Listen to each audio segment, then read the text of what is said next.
And just like that, look, yes, we're live again. Hello, everybody. Welcome. It's Thursday. It's 9 p.m. So that means it's UK Cowboys TV. Yeah, Season 2, Episode 107. So it's good to see you all. Good to have you all with us again. And this week, we have the 4 Knights of the Round Table joining us. We've got Paul, Brian, Graham, and the Godfather, Jamie Smith, with us. How you all doing, guys? Flexing. Someone's got a big day coming up if he's flexing already. Aye. Who's the secret woman? I'm just getting celebrations in for when this kicks off and we know what Paul's got to do. So it's like, yes.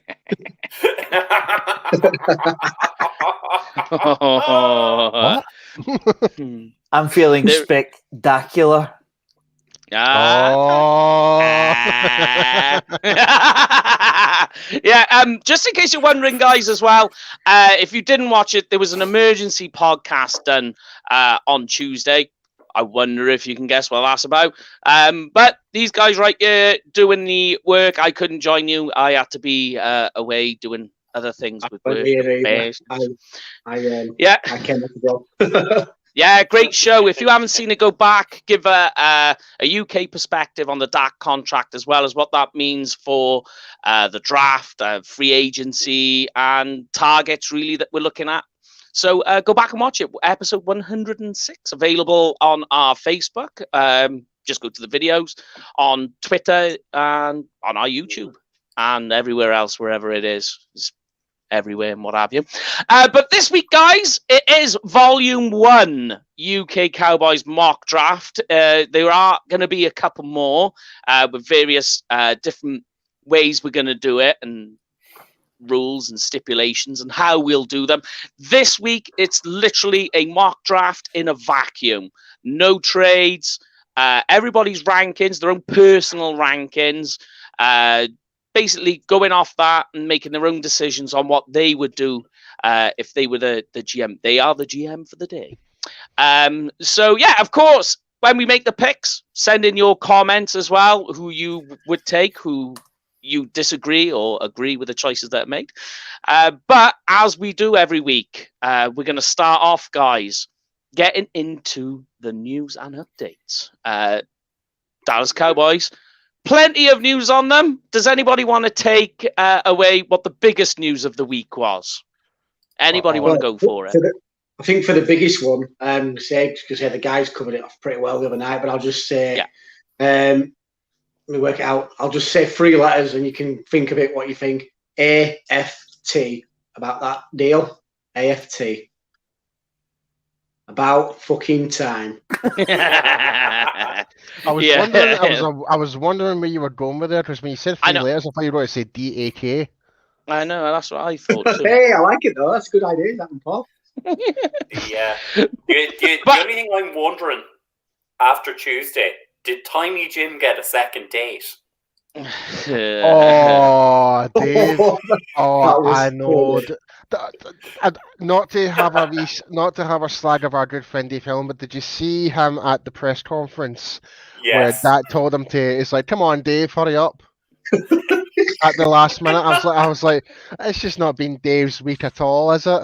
Yeah, we'll have to send him a message and see how he got on. It's like if I could send him some pizza or something like that just to kind of make him feel a bit better, I would. But we can't order anything in the US at all to send. But we love you, Dave. We love you, man.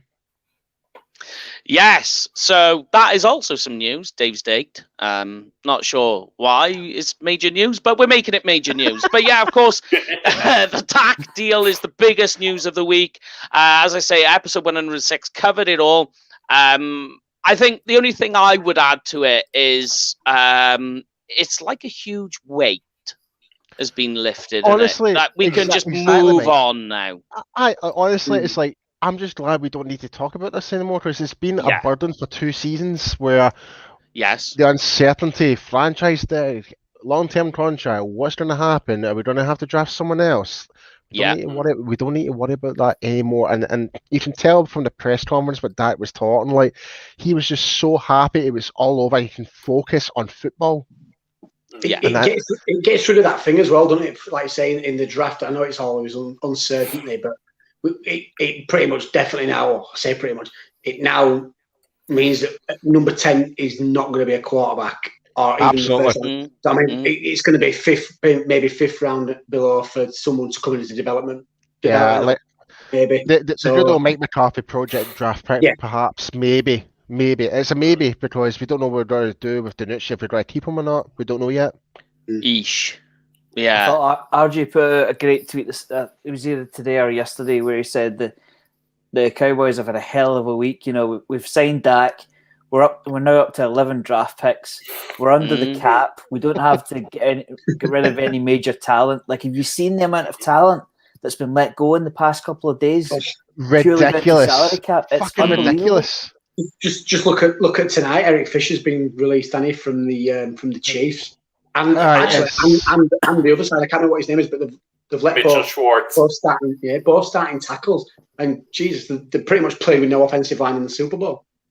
Yeah. It just makes you wonder what they're going to do in the draft, or look towards free agency, because they will need to cater that big time. Don't forget they have what's his name, Laurent Duvernay-Tardif coming back, the guy that went and worked in a hospital during last season. Oh yeah, that's right. Yeah. So they do have him coming back, but he's a guard rather than a tackle. Good memory. I forgot all about him. Yeah, good old Larry. Yeah. But in other news on Dak as well, we will post it up tomorrow evening.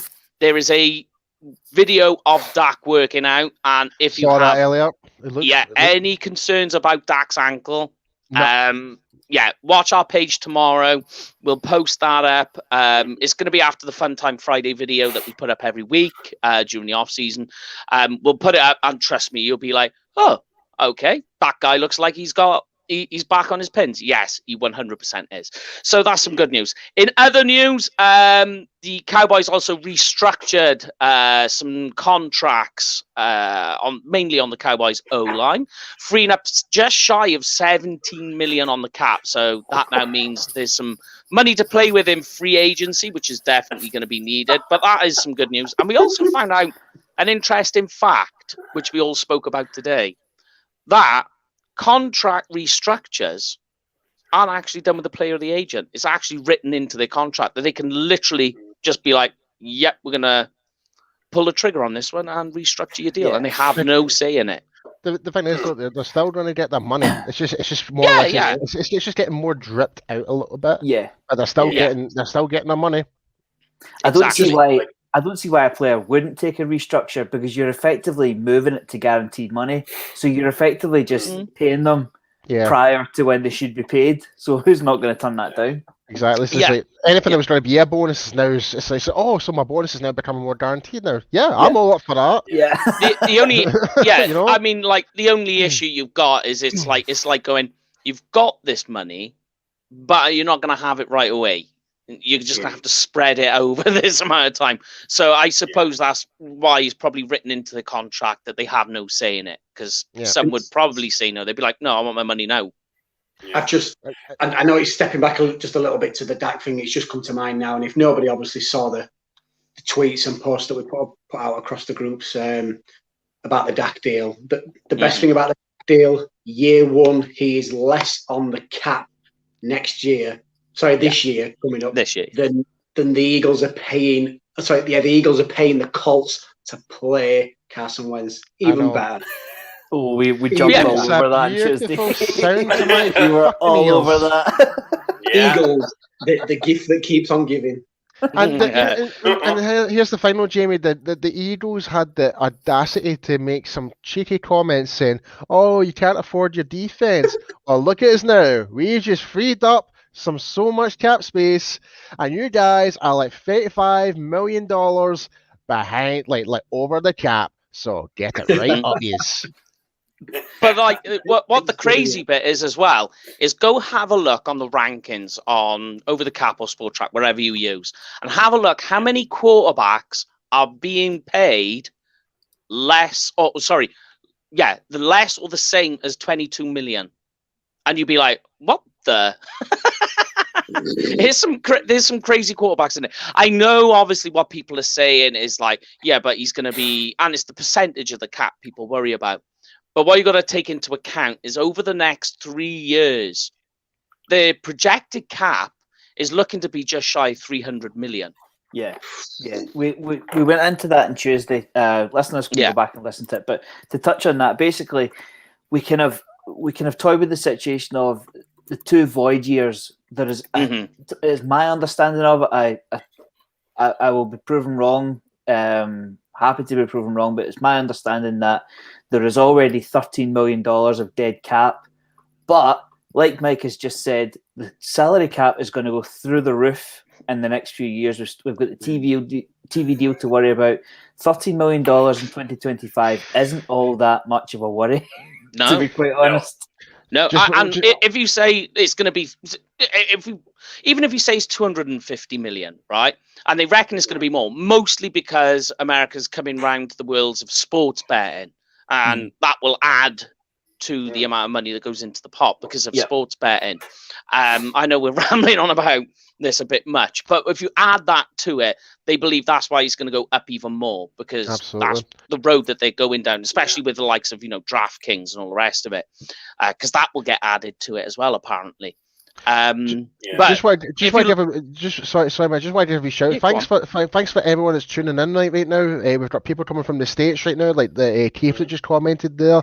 Guys in the UK Cowboys fan group already showing up in force. Guys, get your comments in. What you think about the news?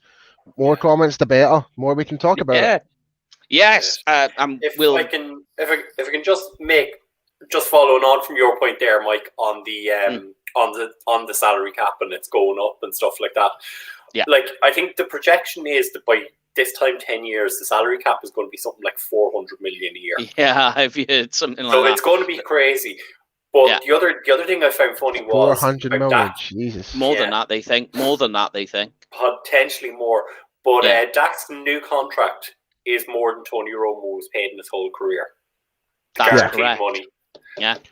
And this is the thing. Does anyone remember the outburst when Romo was given that deal? And it was like, what was it, like 55, 60 million or something like that? Yeah. Yeah. I think we touched on it as well during the week in the group, didn't we? And I think Gil Brandt tweeted out saying that Dak's obviously just been given 160 million over his 4 years. Romo didn't earn that in his lifetime with the Cowboys. It's just crazy how I know obviously there's it's just inflation, mate. That's all it is. It's just crazy how much the money kind of moves on, doesn't it, over the years? It's crazy. I mean, like, put it this way, all you've got to go back to is, well, when we had Tony Romo, Peyton Manning broke the record by taking on a contract and it paid him $9 million a year. We've got a linebacker on our roster that got paid more than that. I know. Crazy. Can you imagine what Roger Staubach makes of all this? He's like, where's... Yeah. What I don't think Roger is too worried about money. That's a good comment. Funny you should mention that, Graham. I'm sure I read somewhere. I can't remember if it was his first contract or one of the years of his contract. He earned $160,000. That is crazy, isn't it? It is wild. But moving on to other things, and we'll get into our mock draft before this ends up rolling on far too long. Reggie Robinson as well. He has been moved. He's been moved from when they tried him at safety, which was a ridiculous idea. They decided he is a cornerback. Makes sense. And they've also looking to move Jalen Smith into the Sam position. I'll tell you right now, that was probably all down to Mike Nolan, probably. No doubt. Yeah. I can see what they were trying to do. Move back to safety. I don't like that idea. I don't know what's going on. Well, I think it's safe to say, Brian, we do need to address the safety position. If it's free safety, strong safety, it doesn't really freaking matter. As long as we get one of those positions covered at least. Yeah. No, absolutely. I concede we'll take that Texas Aggie at strong safety. As long as we get a ball hawk at free safety. You've got to bring the goal back. You just want dogs, man. You want absolute dogs, man. You want dogs in the team. Yes. But yes, that is, of course, rounding up the news for the news and updates for this week. There is a lot more, and I'm sure by the time this is finished, there'll be a million other news and updates from the Cowboys. It's all Cowboys news this week. But as I say, it is the mock draft, guys. Our first round, volume 1. So it is a draft in a mock draft, first round only, no trades. We will be doing others. We'll even be doing some on our draft day show as well. We have a plan for that, and that one is going to be fairly in-depth. It's a 7-round mock draft, but we've got 24 hours on our draft day show to fill, and I'm sure a 7-round mock draft will be a drop in the ocean on that bad boy. We do have some more news as well coming up on the draft day show as well, but be sure, guys, that you go to it. There it is there, starting 7:30 in the morning on draft day, and it is for 24 hours and all in aid for charity for the NHS. So something to look forward to. We'll do the rest of our sponsors a little bit later. But guys, okay, our first mock draft. Now, Mr. Graham, he asked at the start of the week, as we do, what is the show? What is the topic of the show this week? I said mock draft, and Graham came out with a very large smiley face. Yeah. Used the aubergine emoji as well, which we all know what that means.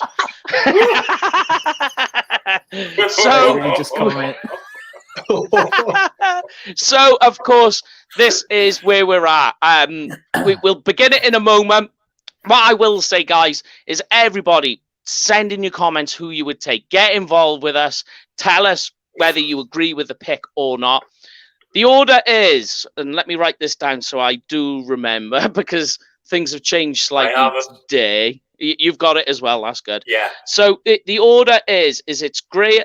Paul is picking first, which he is extremely enthusiastic about because he gets no sunshine when she's gone.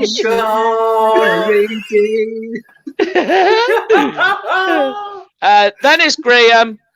Then it's myself, and then it's Jamie. And it was picked at random with a random generator, just so you know, because we tried to make it as fair as possible, as we try to do here at UK Cowboys, because there literally is no bias and slagging off. There's no bias. There's no bias or slagging off in our little group admin chat that we have. It's very respectful and professional. But right then, let's. I know. I've always said it. If people read our comments to each other, they'd think we hate each other. But there we go. Anyway, let's get things rolling. Paul is on the clock with the very first pick of the UK Cowboys. As I say, guys, send in your comments on who you think what or who you would pick and choose. But Paul, you are on the clock right now with the Jacksonville Jaguars, who are in need of a quarterback. And luckily this year in the draft, there were plenty of them. Who are you picking, good sir? And I'm really going to enjoy this.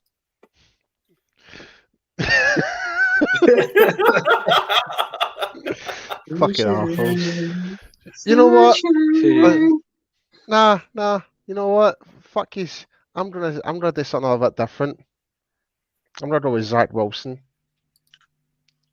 All right. Okay. No, well, listen, right. Honestly, I do rate him higher than Lawrence, but it depends what Jacksonville want to do. I don't give a fuck because they're not the Cowboys, but fuck them. Do you know what? Straight away, listen, right. You know what? In just general terms, Paul's just literally just pouring the NFL draft out of the waters because all of a sudden there's shitloads of GMs on the floor now saying we want that number literally, two. Everyone's on the clock. Everyone's on the clock. Literally, what I've done is I've done like a Vontae Mack no matter what scenario from draft day. that quarterback that was supposed to go first overall in that movie. Nah, he'll get picked up in the 10th pick or something like that. Lawrence will drop. Zach Wilson. Oh, interesting. Yeah, well, I mean, look, right, if you want to go down that road and people want to say about it, right, And they go, oh, no. What you've got to remember is in 2020, Zach Wilson was actually the highest graded quarterback. Now, you could argue that, the competition he played against had somewhat to do with that. But look, he does have, this is a guy who can make all the passes around the field. The guy can hit. If he chooses where the ball is going to go, that's where it's going. He's very deadly accurate with the ball. So it's not a bad pick in that sense. I'm trying to think, logically as well. I think. I was thinking logically behind this as well, mate. I generally do things that Hit me with your logic. When you were talking about the footwork from Lawrence, it's sus. It is very sus. Don't get me wrong. He is I will give him his due. He is a talented quarterback, but I think in the mind. In the mind. But I think in terms of ability wise, and I think a player that can actually help the type of team that Jacksonville is, I think that can be Zach Wilson in terms of better fit. Okay. All right. I mean, I'm not going to go against your choice. You made your choice, and now you're going to have to stick with it. I'm more than happy to. All right, the Jets are now on the clock with Graham Wilson. In fact, hold on. Before we move on to the next pick, if that actually does fucking happen, first pick overall becomes Zach Wilson, I'll be like, I fucking told you.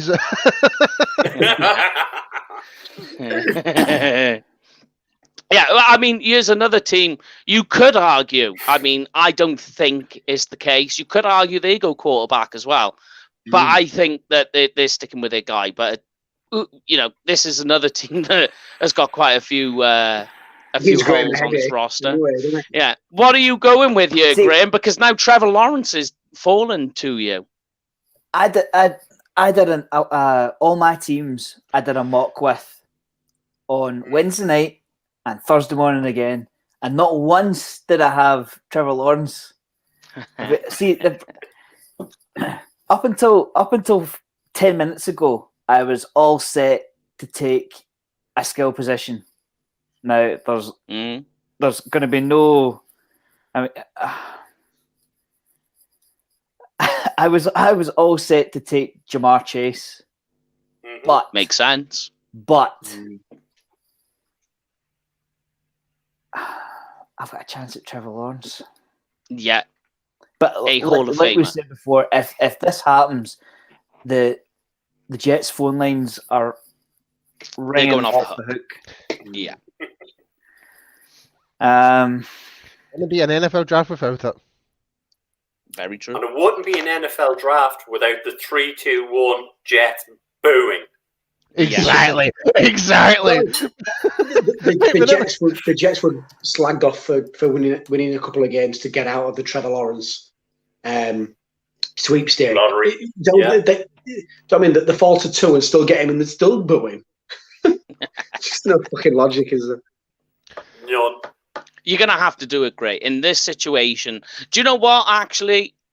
I would say in this instance, the phone would be ringing off the hook, but the Jets would still not budge. They would be like, No, I think they will go with Jamar Chase. I think wide receivers are much more bigger need for the Jets rather than quarterback. Because I think Darnold is still, he just needs a better O-line.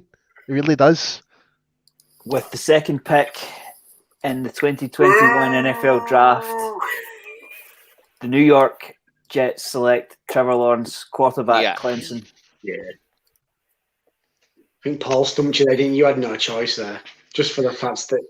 I mean, I'm not taking anybody else. If I think the way it should fall, if Lawrence goes first, I think the Jets would be stupid not to stick with Sam Darnold, because if they move on again at QB, they're lacking an O-line, and they're going to give they're not going to give their new guy any more of a chance than they gave Sam Darnold. They have to let Sam Darnold develop and find out if they have a QB or not, because there's no point in moving on and taking on a QB when you've got the exact same receiver core. They need wide receivers, big time. Yeah. Yeah. There you go. Travel on. But I think in this particular instance, if this was to happen, I'm exactly the same as Graham here, and I'm even ignoring the calls that are coming in. It would have to be absolutely insane calls that I would need to get to move off from that, and I just be like, yep, here we go. I'm taking this. That's me done. Thank you very much. Yeah. But here we are. Brian is now on the clock with the lines. The Dolphins? Sorry. Yeah, what am I on about? With the Dolphins. I'm looking at 3 different pages here. But yes, you're now on the clock with the Fins. So, again, the Dolphins are also in the quarterback race, if you want to believe what's being reported in the press, which I don't. The Dolphins are also looking at skill positions. Definitely. They could potentially reunite Tua with either of his former Alabama running mates, with Devontae Smith, the man who caught the national championship winning pass, or Jalen Waddle. But the main thing they've got to do is protect Tua's hips. Definitely. They cannot afford for Tua to be hit hard. And come in here.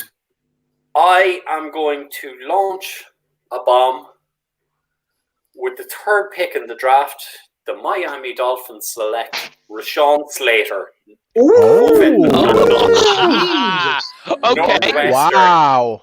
Why are you not taking Penei Sewell then? Give me the reason why. I think I know your reason why you would do that, but why is it? Slater has been flying up the boards. I've been looking at rankings for the last 4-5 months, and Slater has gone from a 3rd round pick to a 2nd round pick, and he continues to climb. And the fact that he played last season and Penei Sewell did not play swings it in my favor, because even though, and we all know that Sewell did train. He did his workouts at Oregon every day. He hasn't played in a year.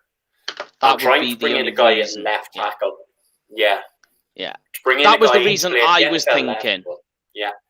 Slater's moving to my top 10. I had him. Yeah. Whether he's in my top 10, especially after his pro day, wasn't it, when he absolutely rips that bench press to pieces. Yes. Yeah. Great for the reps, man. Impressive. I like the guy shouting at him. That was really funny. I quite enjoyed that. If you watch I love the video the fact of it. that Slater was like telling him to get to fuck. It's like, fucking let me lift. Brilliant video. I love it. He's like, stop hitting me. But me personally, I'm still. I know where you're going. Basically what you're doing is you've got your floor and your ceiling, and because Penei Sewell hasn't played this year, he has a lower floor. Whereas Rashawn Slater's floor is higher. So you're going for, rather than more of a projection, more of what you know. Yeah. And that's understandable. So, yes. Now it's my pick with the Falcons. And this is an absolute no-brainer for the Falcons. Matt Ryan, I think people would agree, is starting to show the signs of age. Yes. At the moment, the NFL is unbeaten when it comes to old age.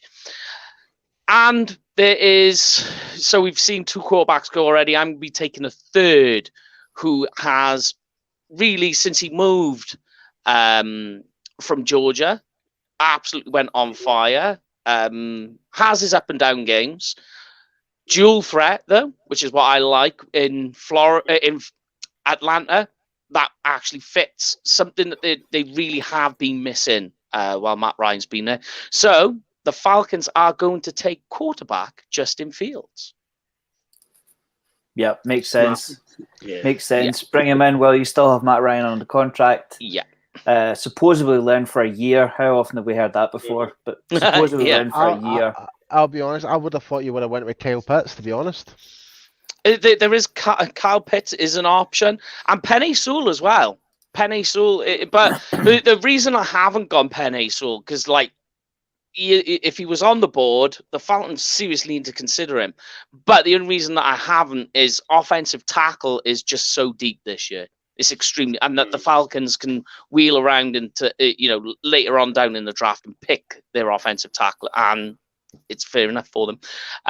But yeah, there we go. So this should be pretty simple for Jamie. He's now on the clock with the Bengals. Should be a no-brainer. Can I just interrupt, Jake? Yeah. Claire's next door, and she knows who you're taking. So yeah, I mean, like we all remember the game last year with Joe Burrow taking a nasty injury that finished him off for the year. Horrible to see, and especially for a quarterback who was really starting to find a rhythm. Really, high draft pick, all the rest of it. I'm not going to persuade your choice, though. You are the GM, Jamie. So make your choice wisely. You are now on the clock for the Bengals. You know, GM of the Bengals? What the fuck? On one hand, how this has fallen so far is it's like you sitting there and you kind of rubbing your hands together, but then you look on it the other side and you think, well, shit, what do you do? Because essentially the Bengals need an offensive lineman. They need help on the edge on the defense. They need help at cornerback. They need help at receiver, and literally wide receiver is a big one. The best wide receiver is a big one. Despite they've got John Ross, best ones are all available. And and funnily enough, at the moment, there's a wide receiver there that Joe Burrow is extremely used to throwing to. Jamie, do it. It's going to pay me. It's going to pay me because on my 50, I have Jamar Chase as the second best player in the draft. But if it's always the same. If you draft a quarterback, you've got to protect him. So I'm going to have to take Penny Sewell. Well done. Stay the course, Jamie. Don't get carried away. Well done. Stay the course. So you went Penny Sewell, yeah? Is that who you went with? Yeah. And like having a quarterback and not protecting him. Like, and at the end of the day, Penny Sewell, when it comes to this year's draft, he is a blue chip player. So you're in a top 5 pick and you're taking a blue chip player. Your draft sequencing is already in order. You know, you could say the wide receivers, are they blue chip? Yes. Okay. But what's more, like you say, what's more important? Keeping your quarterback upright for him to be able to throw, or a guy that is going to eventually be able to catch passes when he's not on the ground? I liked Brian's little intervention. I'd said a message pop up on my phone. I think you're absolutely right, Jamie. Build the house from the ground up. You're absolutely right. The foundation. The foundations. Yeah. And I always say that. Build it through the middle, really. So go on. The thing is, the Bengals are a very sensible team. They don't do anything crazy. They'll sit there all day and make a logical pick and just go, he's the best guy on the board. We're taking him. Yeah, that is true. Yes. So okay. Oh, here we go. This should be fun. You're back on the clock, Paul, with the She-Dolls. I really wish you fucking picked fucking Jamar Chase now, Jamie, for fuck.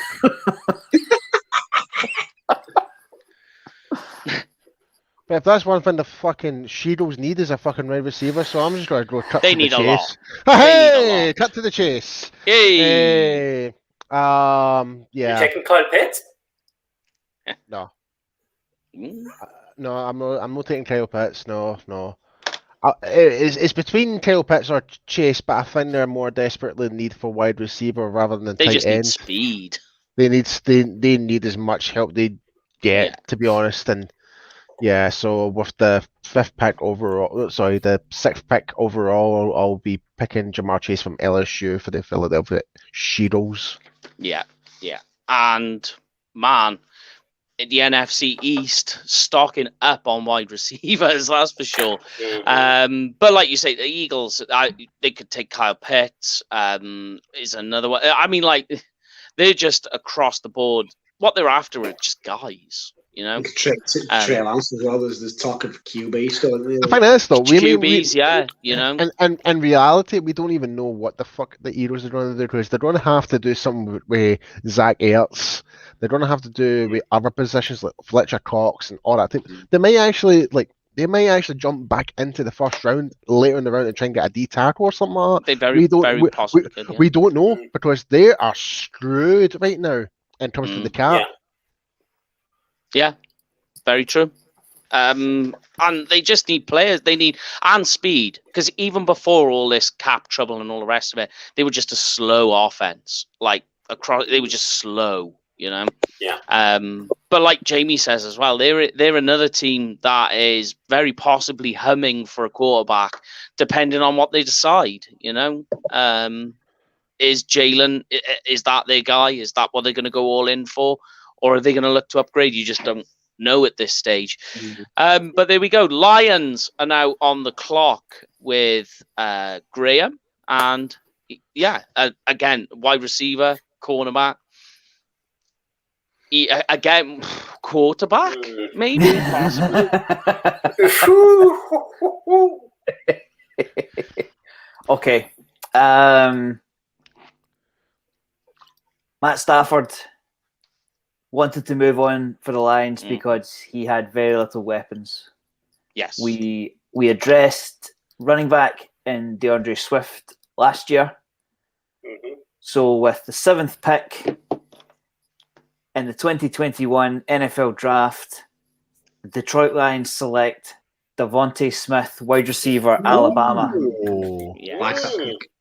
I do like that pick. Yeah. And look, a lot of people with the Slim Reaper, they complain about the weight, and the weight will be an issue. You can't deny that. But because at the end of the day, injuries are going to happen, but injuries happen with big receivers as well. They're just going to have to take it. The guy is a Heisman winner. There aren't that many Heisman wide receivers in the history of Heisman winners. I think it's like 4, I believe. Desmond Howard's the last one anyway, that I know. Yeah. There aren't that many. And this guy, he's not a guy who's going to run downfield and catch pass. This is a guy that you just want to try and get the ball in his hands as quickly as possible and just let him go. Yeah, I think Kenny Golladay is their deep threat. So something underneath. I mean, they have Danny Amendola, third on the wide receiver chart. They need talent. Is Kenny Golladay not actually going to become a free agent? He's not getting renewed. He's in free agency, yeah. Yeah, they've not tagged him. Well, they haven't. Yeah, they didn't. No. Yeah, no. They're not extending him at all. He's off. He's gone. I feel even more comfortable then. Definitely. Yes. That was the big news the other day there when it comes to the Lions, is that Golladay was not getting extended. That's right, yeah. Right, okay. Yeah. But there we go. Panthers are now on the clock, and it's Mr. Bryan. Again, another team that's looking for quarterback, as I say, in a vacuum. So this is another guy again. Another team again looking at quarterback. Not just quarterback, mind. I mean, this team is looking at O-line. You've still got a blue chip player available to you if they really wanted to go down that road. But here we go. What are the Panthers going to do, Mr. Bryan? So the Panthers, as you've said, Mike, quarterback, offensive tackle, cornerback, tight end are their needs. I'm looking at my board. I'm very much of the opinion you always draft the best player available. Yeah. And as things stand, and this is going to piss people off, the Carolina Panthers with the 8th pick select Caleb Farley, cornerback, Virginia Tech. That has messed me up completely. Wow. Oh. Now, what's interesting is, and I spoke to Jamie about getting my draft board out to you guys. I've almost finished it. It is still in the making. Caleb Farley, believe it or not, I have as my best defensive player on my board. He's above. Like a lot of people have Micah Parsons. Caleb Farley for me is number one defensive player on my board.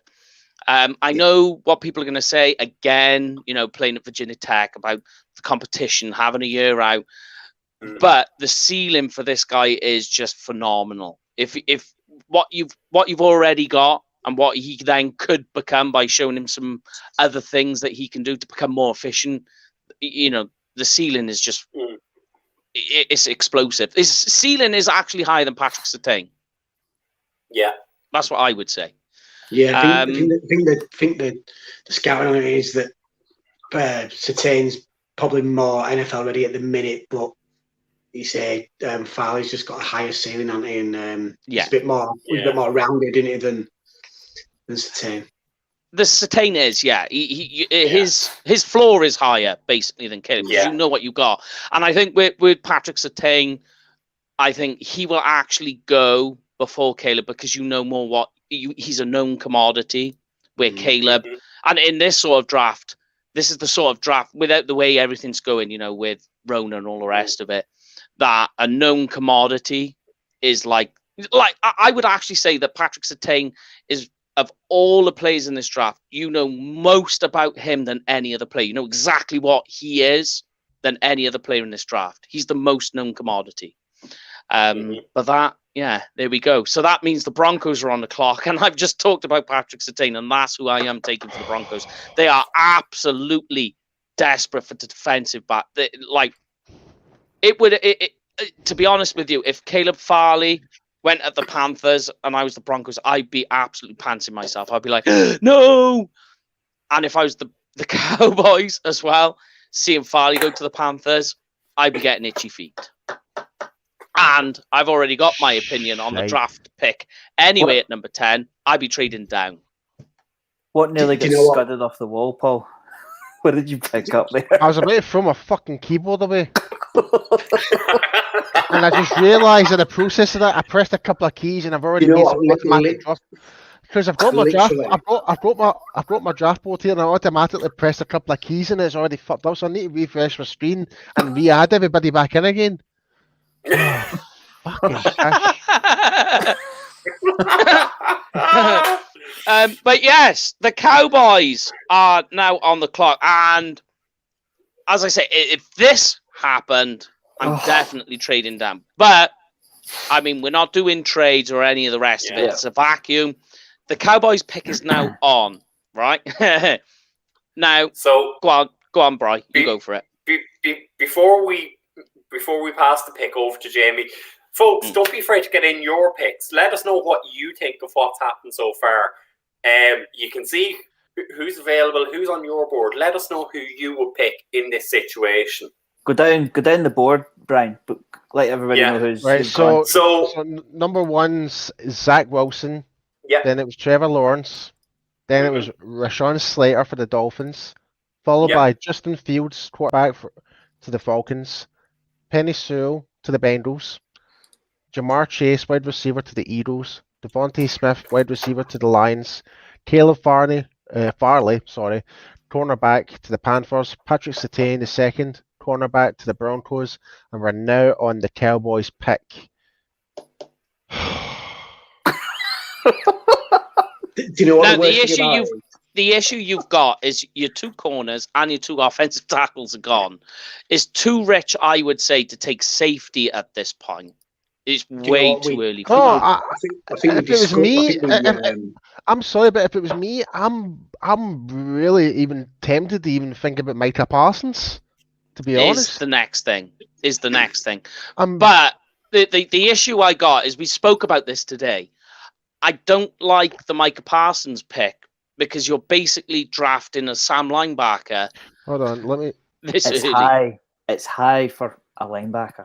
Yeah, very. Like definitely you're trading back, but Jamie's on the clock. I tell you something that's still there as well is, we've still got one of the blue chip wide receivers still available. Oh, God. But we've still got Michael Gallup. Yeah, I know. But here's another thing, is they're also in need for defensive tackle. And if you were to pick the player who I would pick at this point, I would be okay with that. I could buy it. do you know what? This draft was kind of starting to work out a little bit because players were falling. And you know what? You're going to get one. And I think we spoke about this a couple of weeks ago. If this scenario turned up, and I got some shit for it, but if this fell like this, I wouldn't even think of trade. Is the third best player on my draft board. I'm putting Kyle Pitts would be my pick, even if Sertain were there. Kyle Pitts from Florida. We've got no tight end. Sam Ellinger. we've got no tight end.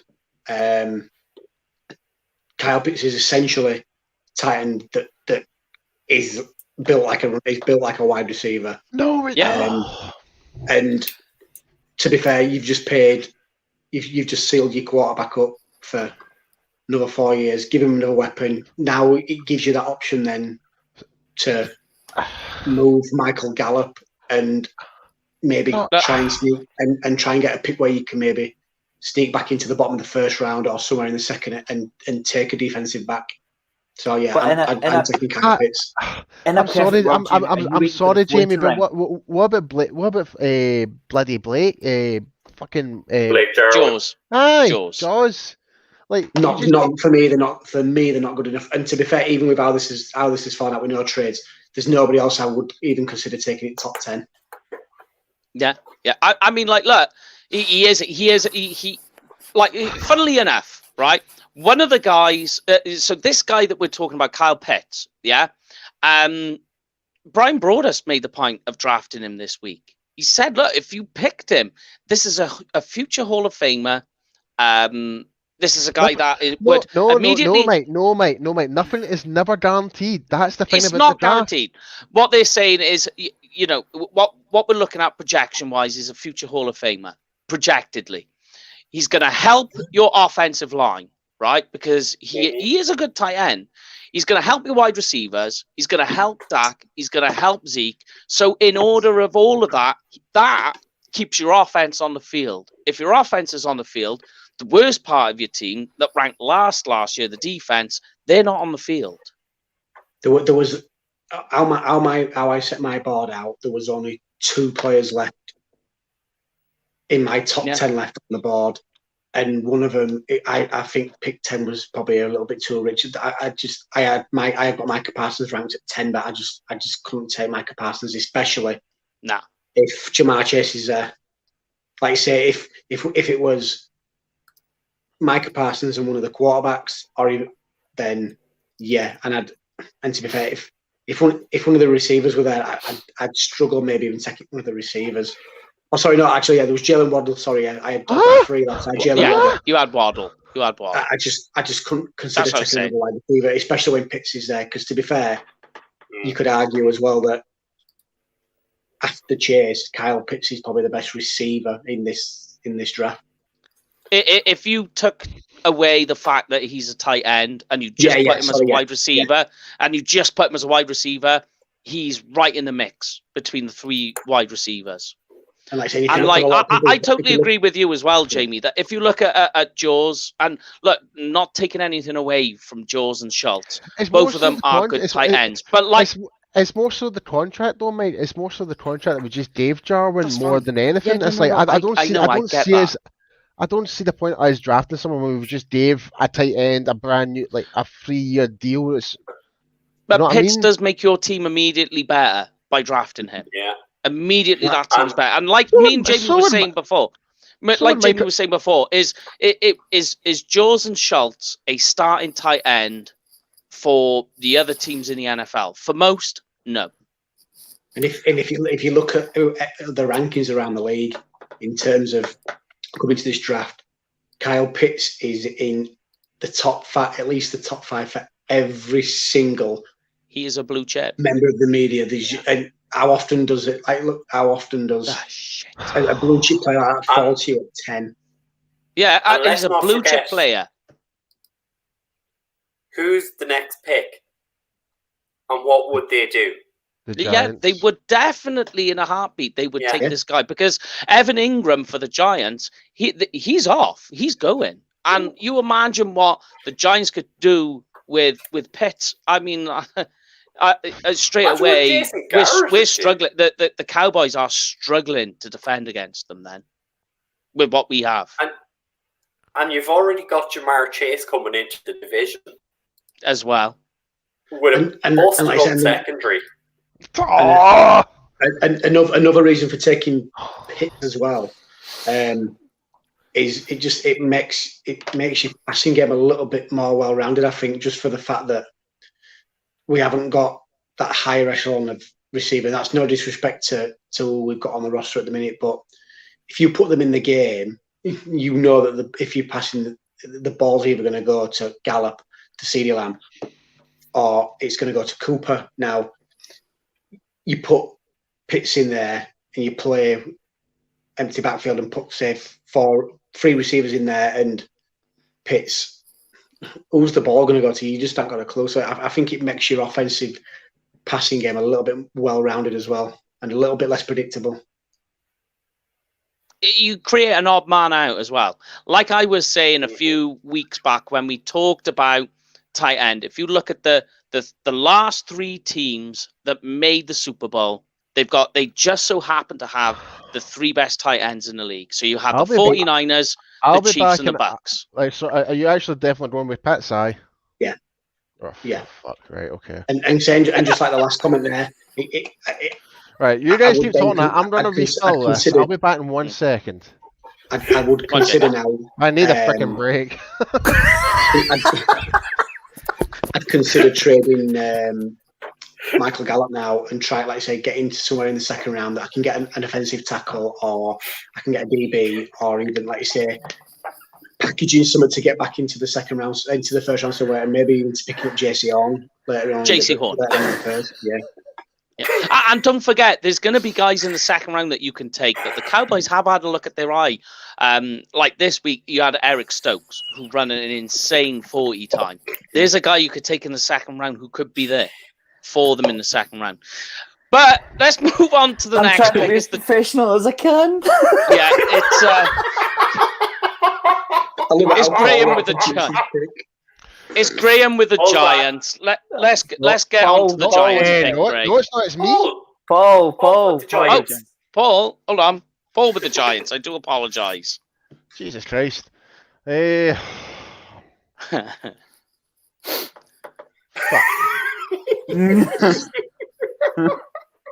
gonna make a trade gonna make a trade, Paul. I'll trade you Kyle Pitts.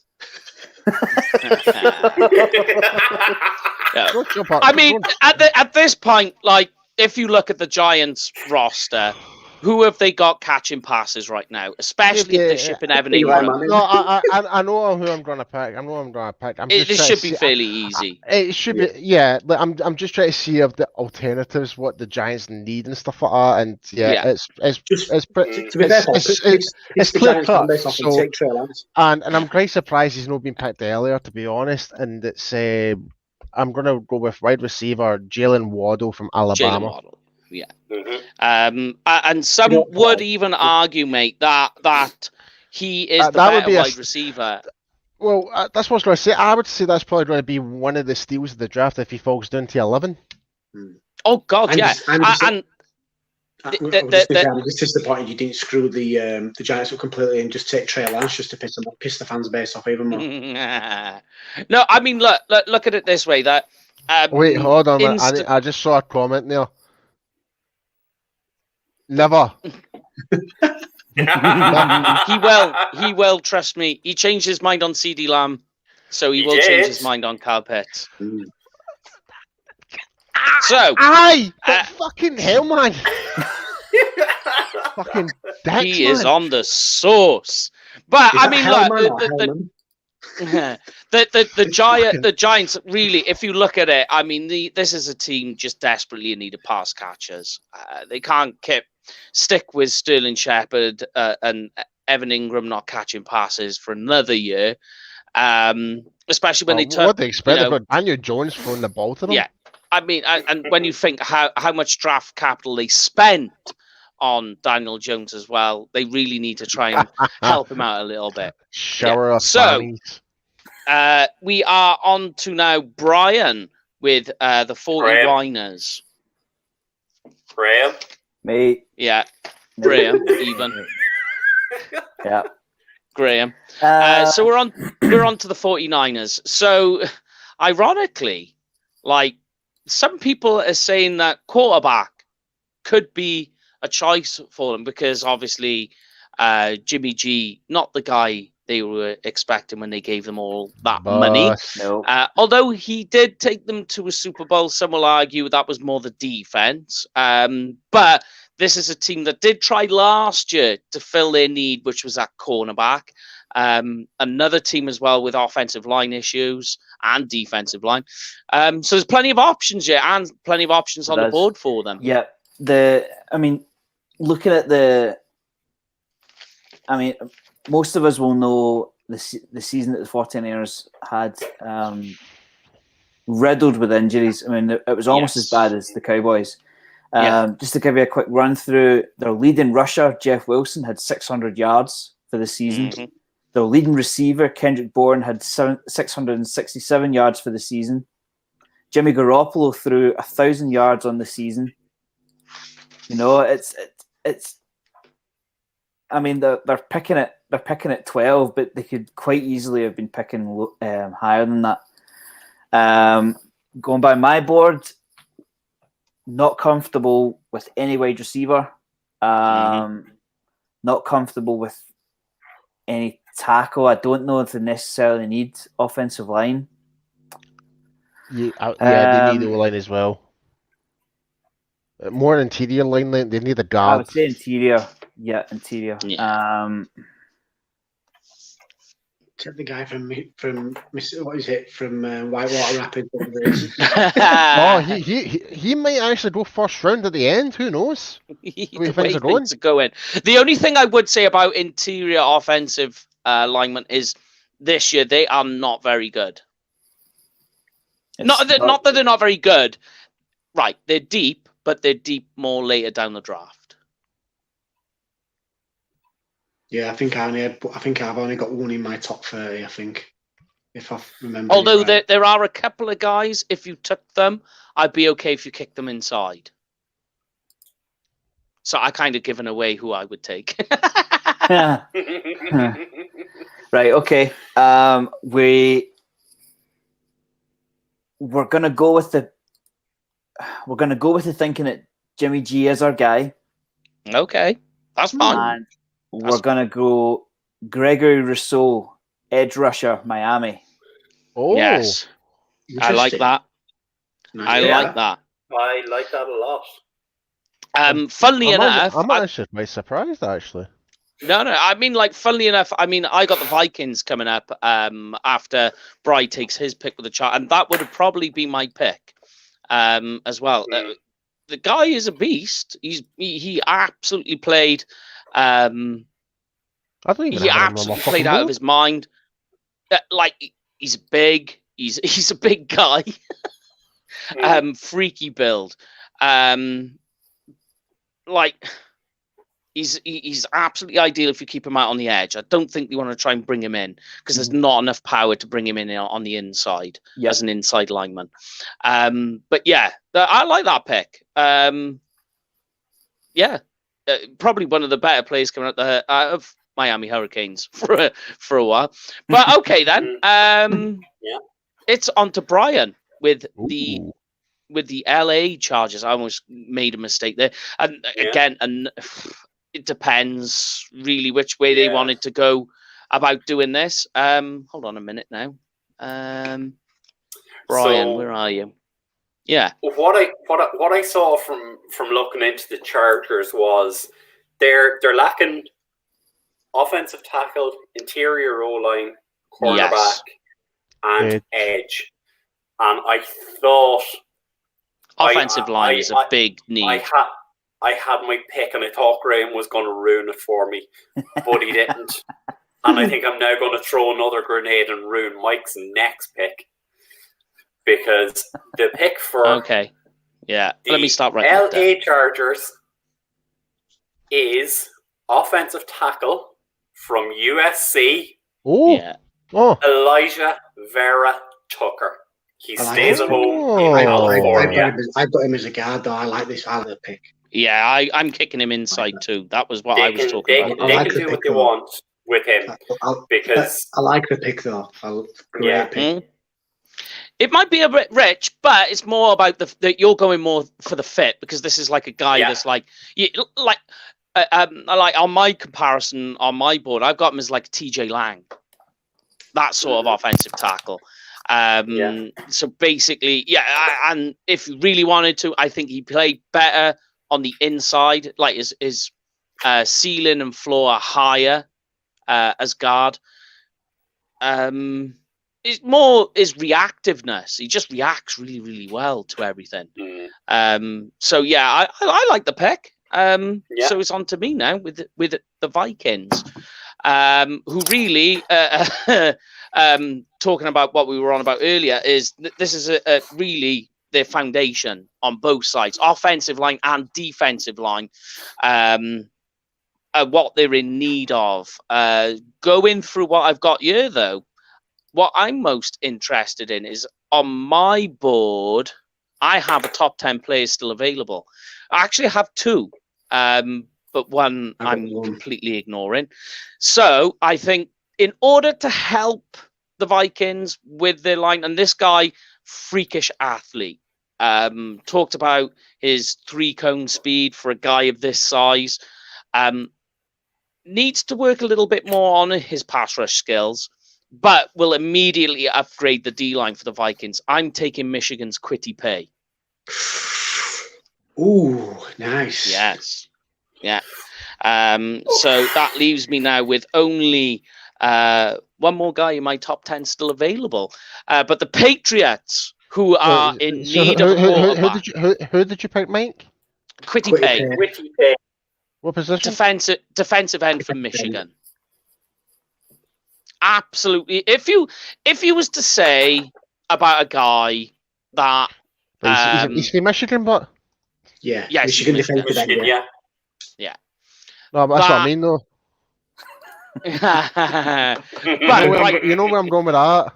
Yeah, I know exactly where you're going, and this guy could very well fall that way too, because the tools need working on, but the athleticism are absolutely insane. Like his initial burst is just crazy, and like he's 272 pound, right?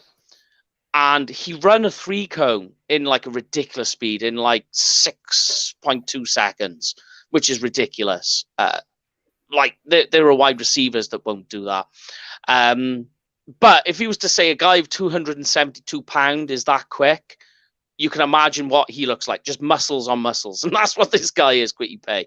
So immediately upgrades the Vikings on the defensive line, helps them out most certainly that way.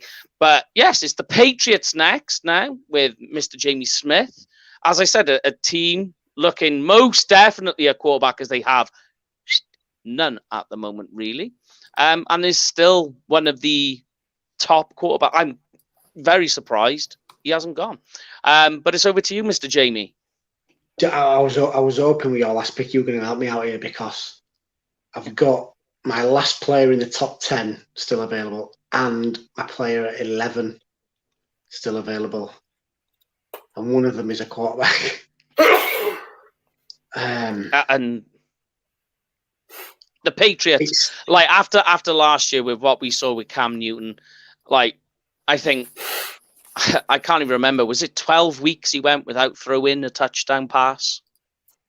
Do you know, it's so tempting to take a quarterback here, but I just think Bill Belichick knows what he's doing, and I just think with kind of the roster that they've got, that they may look outside for QB. So the New England Patriots select Micah Parsons, linebacker from Penn State.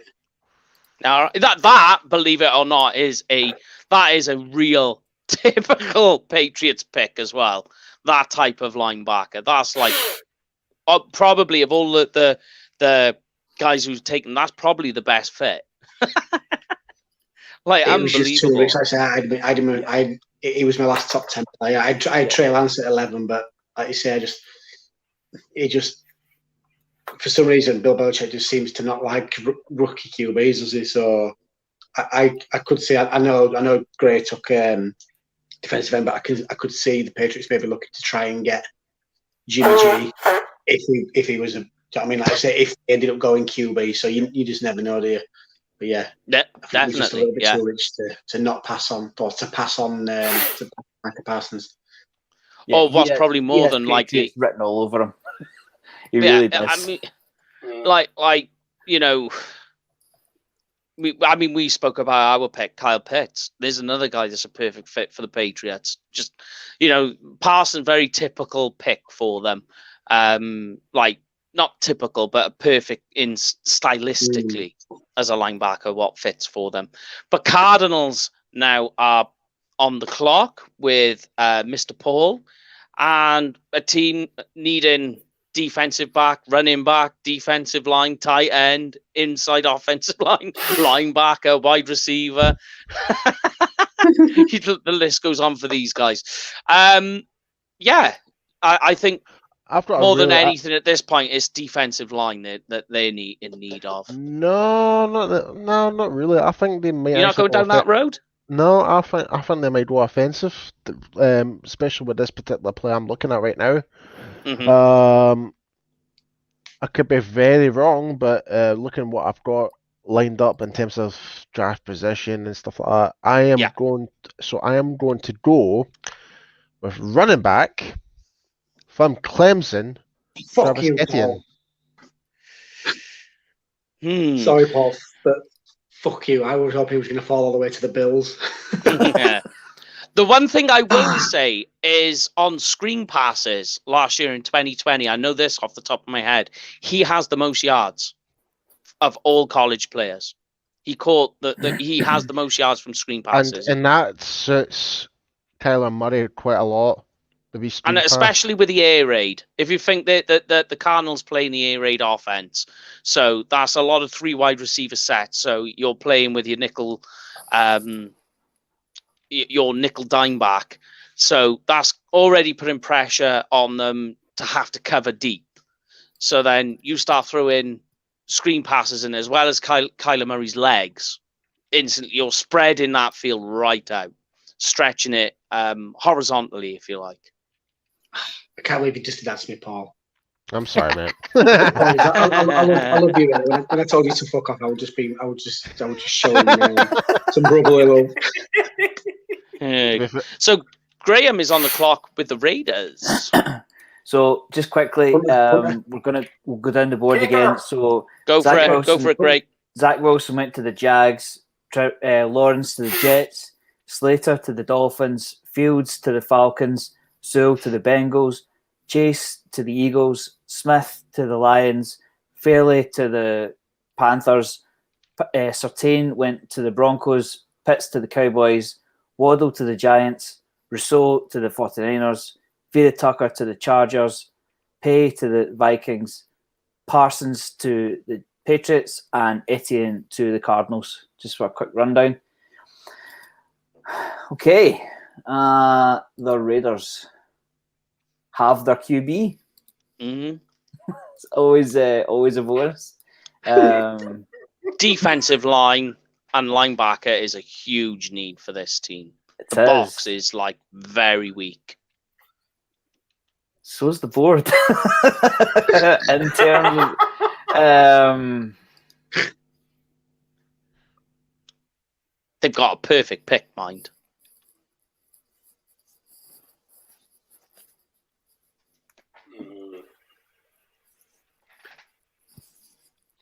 So who's? I think I know who you're hinting at, Mike, and it was the pick I made for them. I think I know who he's talking about here. And this guy actually would have been my preferred. Who was the pick for the Raiders? We haven't picked. We haven't made. Oh, sorry. Not done yet. See, I have 2. This is what I'm thinking. Go on.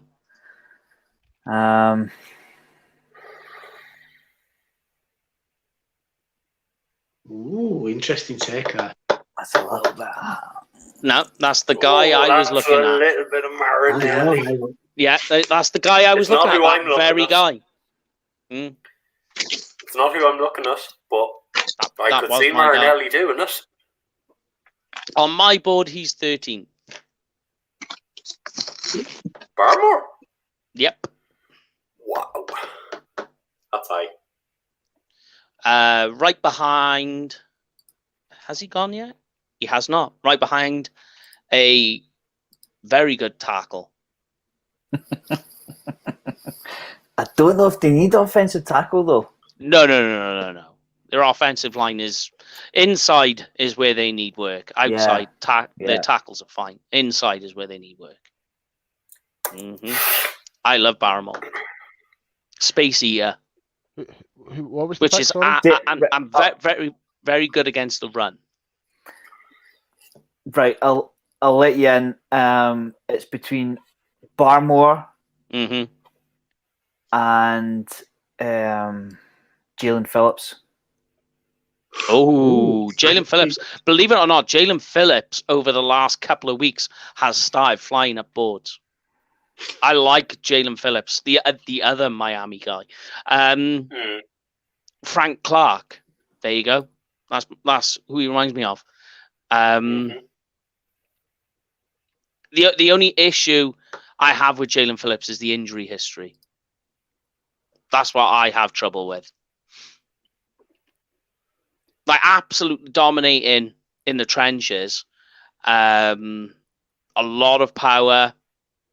Like there's even, if you go back and watch, there are reps with Jalen Phillips where he's moving guys with one hand. That's how strong he is. That's how powerful he is.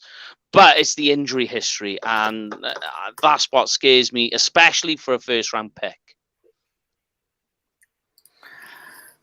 Right. Okay.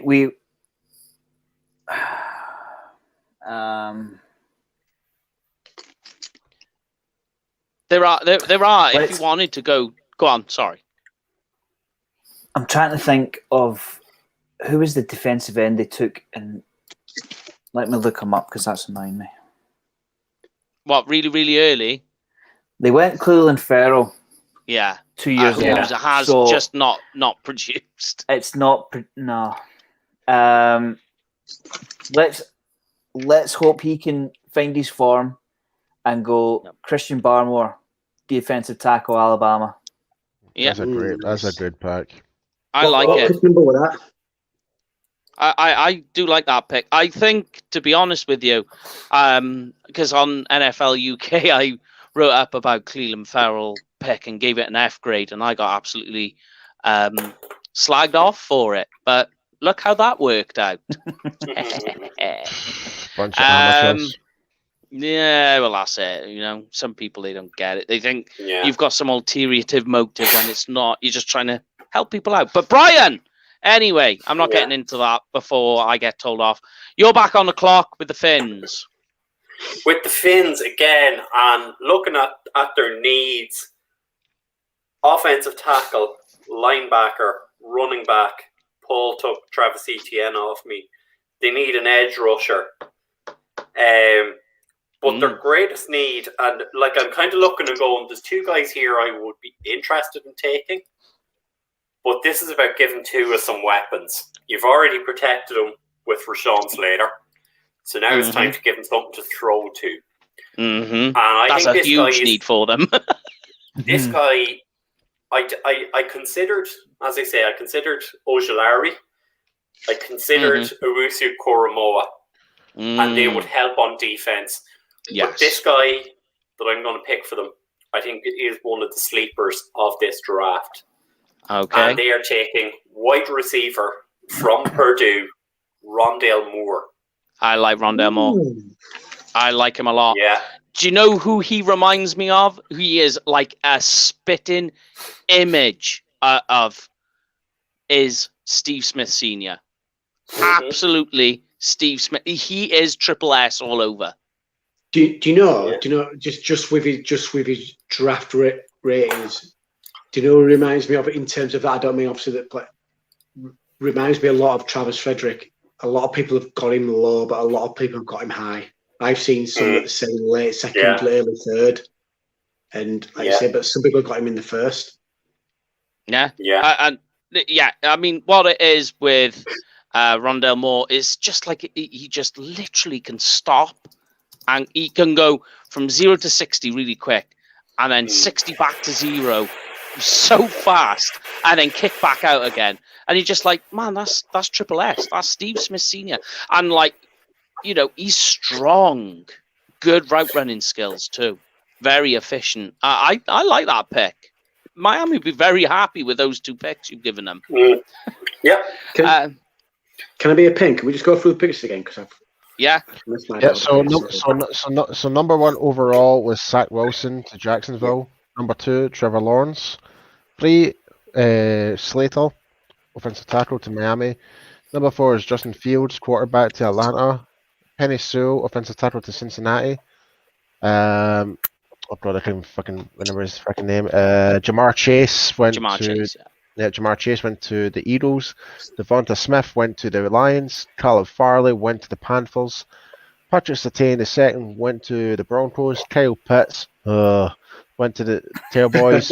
Jalen Waddle, wide receiver, went to the Giants. Gregory Rousseau, edge rusher from Miami, went to San Francisco. Alijah Vera-Tucker, inside interior lineman from USC, went to the Chargers. Quitty Pay, edge rusher from Michigan, goes to the Vikings. Micah Parsons, linebacker from Penn State, to the Patriots. Travis Etienne, running back from Clemson, to the Cardinals.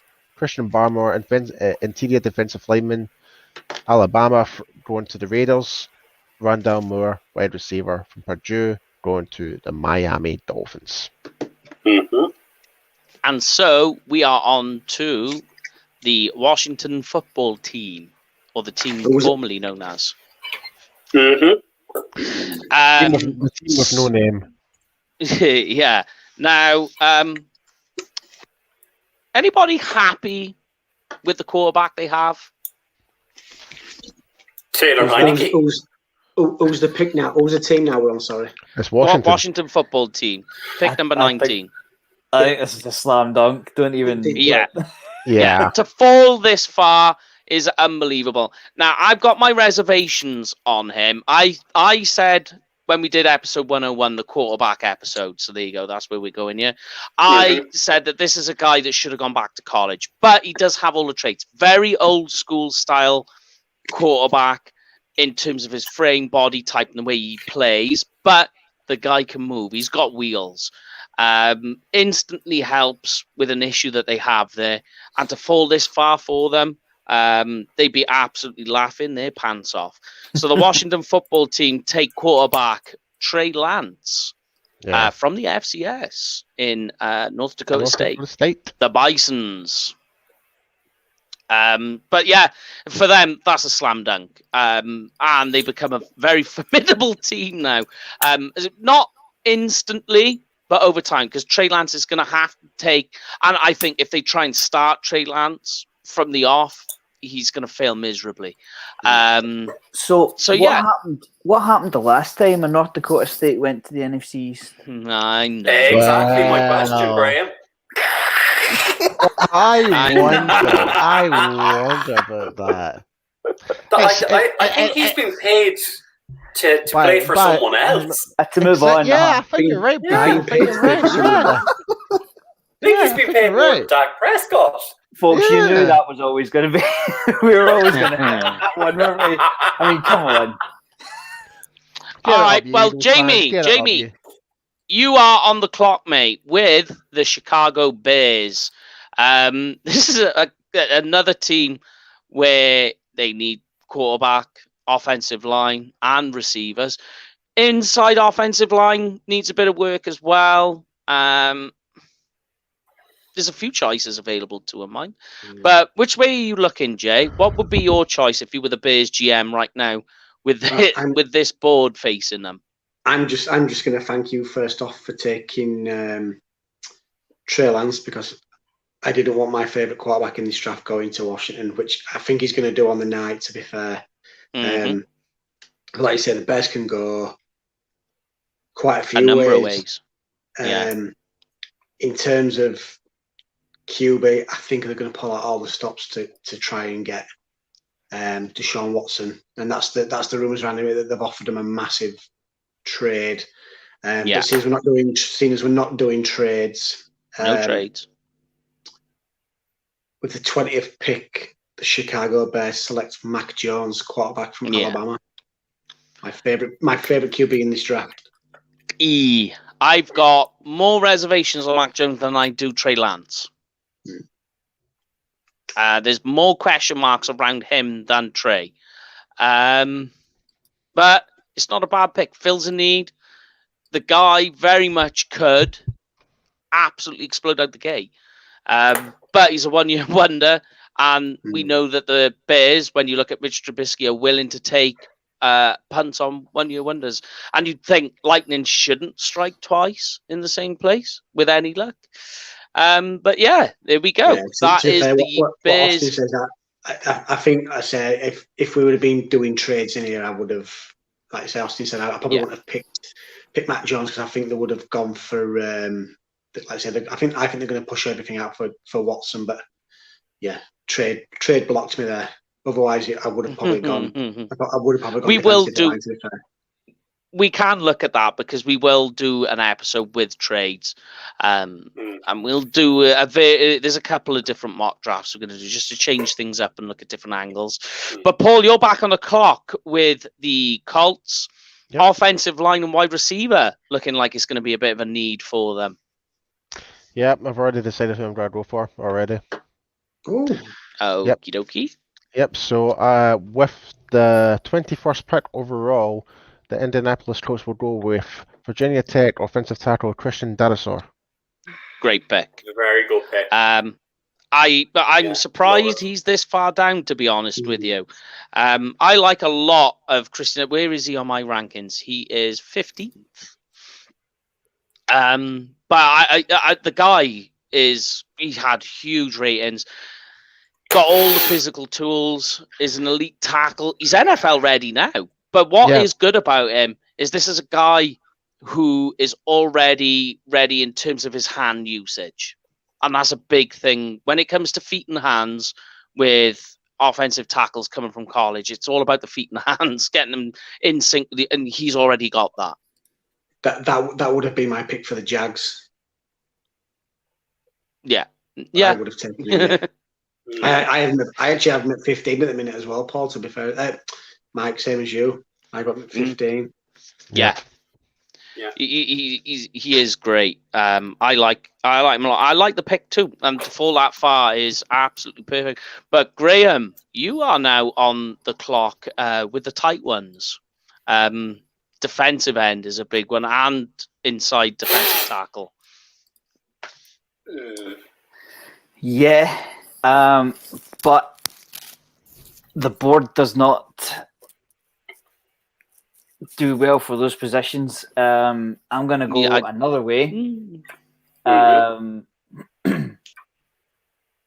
the moment, the Titans have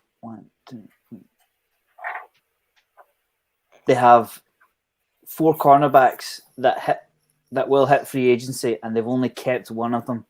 Yes, Malcolm Butler being one of them. I know where you're going. Yeah. I know where he's going here as well. Yeah. Funnily, I was looking at their contracts a couple of weeks back, and that was something that did part. It was the defensive back room. Right. Okay. Here we go. It's maybe not necessarily the pick you guys thought. Go on, do it. Pull a trigger. Don't be the Don't second guess it on draft day, Graham. Go with your gut. With the Vontae Mack, no matter what. With the second pick in the 2021 NFL Draft, the Tennessee Titans select Jace Horn, cornerback, South Carolina. Yes. That's where I would have gone. I would have gone Jace Horn. Yeah. That's the most logical pick at that position when you think about it. If that's the way how things are going with the players available, it makes perfect sense. Like for the Titans to go that way. Yeah, as a press man, brilliant. Do you know who he reminds me of? Is Dre Kirkpatrick. if you remember that guy. Brilliant. Yeah. Very... Funny you should mention his name. Sorry, I can just because I'm sure he's coming. I'm sure he's heading for free agency as well. Yeah. Like as a press man, the guy's got all the physical tools to do it. It is crazy. His issue is obviously his recklessness when it comes to tackling. Just seems to just throw himself at them, and he does get a few penalties thrown at him from stepping offside. But I like JC Horn personally. I think me and Jamie were talking about this at the start of the week. In terms of Cowboys trading down, I've always said that, look, trade down into the teams for the Cowboys, take JC Horn. You've literally you corral more draft capital, and you still get your guy. Or Darisaw if he's there. You could do it that way too, or even Barmore. You know, there are a few options. Yeah, if we were to trade down, it would be those three players. I would think it would be Barmore. Darisaw. My mind just went. Darisaw, JC Horn. Yeah. Sorry. I tell you, the other guy who I would, if he was available to me, would be Jeremiah Owusu-Koramoah.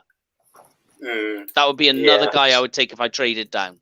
And there's one I potentially would as well, but you've got to trade it back a little bit more. But I'm not going to say his name because he's still on my board, and I don't want someone to take him. Okay. So yes, that is JC Horn being taken there. So we move on to the next pick, which is the Jets again.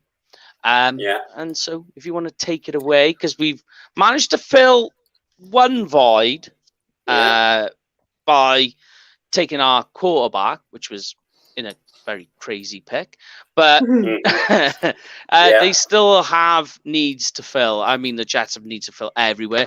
Wide receiver, cornerback, and D-line. But which way are we going? We're going none of those ways, Michael. Very Absolutely good. None of them. So Jamie actually tipped my pick. So the Jets actually have become a little bit of a sensible team in recent years. Last year, they picked up a gentleman who was Graham Wilson's number one player all year, Mr. Mekhi Becton. They've now managed to pick up Sunshine, Mr. Trevor Lawrence, and we're now going to give him some further protection to add to Mekhi Becton. He's going to do it. Yeah. He's going to do it. I like it. And Mike Poland is going to absolutely shit his pants when he sees this one. With the 23rd pick in the 2021 NFL Draft, the New York Jets select Sam Cosmi, offensive tackle from Texas. Texas. You were going to do it. Do you know what he was going to do? Like, look, I mean, the issue is Sam Cosmi's in need of. There's a, I said about Trey Lance needing to go back to college. Here's another guy. He should have gone back. If he'd gone back, like the where he could have reached in terms of his potential is absolutely crazy.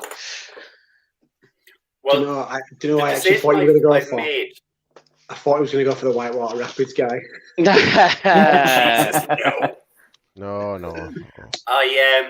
I did consider, like, I was looking at my board and I have Creed Humphrey available, Alex Leatherwood was available. But what I'm going to do with Sam Cosmi is I'm going to play him at right tackle. You have Mekhi Becton, he's your left tackle. You're going to give Sam Cosmi time at right tackle and allow him that, as you say, Mike. I know you've said all along he should go back, take another year of development in college. But Lauren is actually tagging me in here. Sam Cosmi, 36 reps on the bench. That's better than Rashawn Slater. 4.84 40-yard dash today. They're phenomenal numbers for an offensive tackle. Some team is going to fall in love. And I think the New York Jets could be that team. The first time bookend tackles for the next 10 years. Yeah. It's mouth-watering. It really is. When you've got young QB, both your tackles. Yeah. As much as I love the guy, because we are obviously, everyone knows me and Brian, Texas fans. I was Mike all along. I think he should have gone back. But Brian taking him proves that was obviously a smart decision to come out because he's gone in the first round. So it's a smart decision that he came out. Mm-hmm. I didn't even. Do you know what, Brian? To make piss off him, I didn't even have him I hadn't even got him in my top 40. He is 29 on my board. At the minute, anyway, like I say, my board needs a little bit of tweaking, but at the minute, I had a few other players above him. But he's got the potential. As I said, look at those numbers: 36 reps on the bench, 480, 440 yard time. Tell me an offensive tackle that's doing that. Yeah. Yeah. Well, here we are at the Steelers. Larry Allen. There you go. This is a team that is struggling with their offensive line. But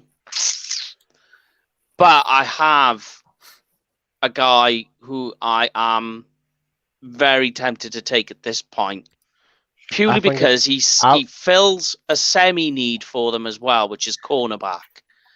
Oh no! If it was me, it'd be something different, Mike. I'll tell you. I'll let you know after you've made your pick. Yeah, they need defensive tackle as well, but this guy, I think that they will know how to use him because they've had a guy very similar to this before, different in build, but style of play is very similar, and it sort of fills a role that will help their defensive line and their cornerback position out in one go.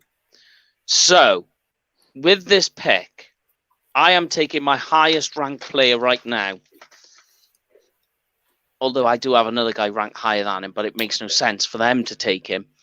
So, I am taking, for the Steelers, linebacker from Notre Dame, Jeremiah Owusu-Koramoah. Oh, that's who I was going to pick. Yeah. Oh, right. Yeah. I'm surprised. You were going somewhere totally different. Yeah, because you said cornerback rather than linebacker. Because he's not a linebacker. I refuse to believe he's a linebacker. This guy, if you try and stick him at will, which is what some teams are going to try and do, JOK is going to fail. What he is really is he's a hybrid box safety cornerback who will be able to cover wide receivers and tight ends, as well as, given the right moment, will be able to rush the quarterback. Because if you look at Jeremiah Owusu-Koramoah, there is no way he's a linebacker. And if you try and play him that way, the guy is just over 200 pounds. That's not a linebacker, that's a safety. But he's not a safety. I tell you, there was Isaiah Simmons, who went last year. That's the way that this is going. Those hybrid linebacker, safety, cornerback type guys that are big, bulky, and can play the three different areas of coverage in the backfield. Can cover a wide receiver, can cover a tight end, and even play deep at the right time, given the right moment, and with defensive tackle help, can he even sack the quarterback? But don't forget, Isaiah Simmons was a Dick Butkus Award winner. Yeah. Yeah, for a guy, as you say, who played all over the back seven, to still win the Dick Butkus Award is phenomenal. Yeah, and you got to look the way JOK he is part of this influx of new breed of defender that's coming out, and you're seeing it a lot in college at the moment that can play across the line. So he is. For me, in my rankings, Jeremiah Owusu-Koramoah, where have I got him? He's 18th on my board, so it was a steal for the Steelers. So yeah, it helps them with their defensive back situation. Helps a little bit with the defensive line, not too much because I don't want to play him there. So kind of fills a need, but for them, if they're going best player available, Boosh. There you go.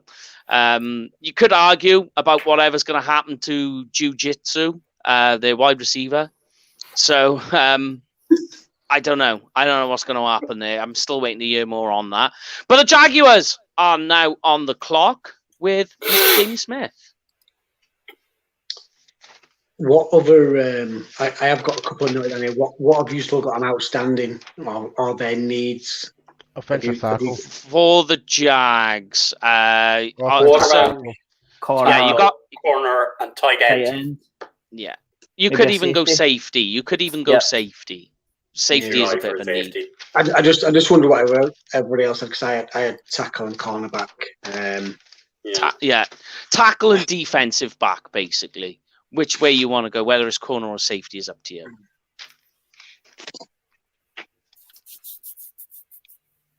I'm really torn because I've got some. If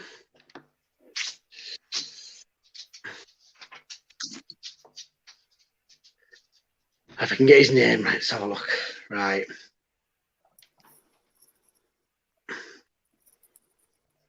I'm going to go with Trevor Morrig from TCU. Yes, I like it.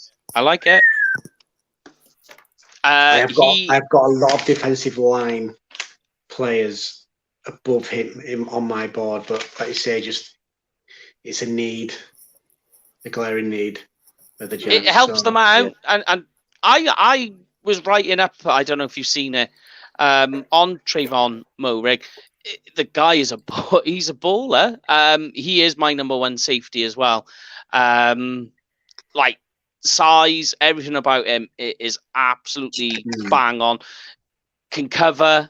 Is that the fact? Can play in the slot. Yeah. You what? Sorry, Trayvon Moehrig.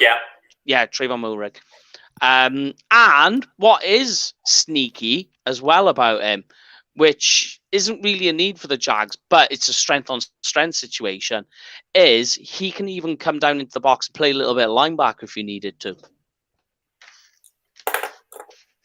Bit of a sneaky one. But yes, that is the Jags pick.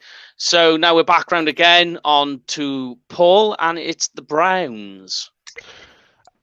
So I've actually looked at the Browns' players list of all the players that are going to be moving to free agency, and I'm looking at the wide receiver position. I know they've got more need for edge and corner and interior defensive lineman and that, but I think they might go offense this year. So with that being said, because the only two players that I know that are still going to be under contract we don't know what's going to happen with Odell. But it looks like that Higgins is on his way out, and all the other wide receivers, like all the smaller strings and stuff like that. So I think they need someone else to back up Jarvis Landry right now. So with that being said, with the 26th pick overall, the Cleveland Browns go with Rashad Bateman, wide receiver from Minnesota. Yes. Solid. And do you know this guy? I've got him here, Keenan Allen. That is who he is. Who was the pick? Sorry, my finger. Rashad Bateman. Rashad Bateman.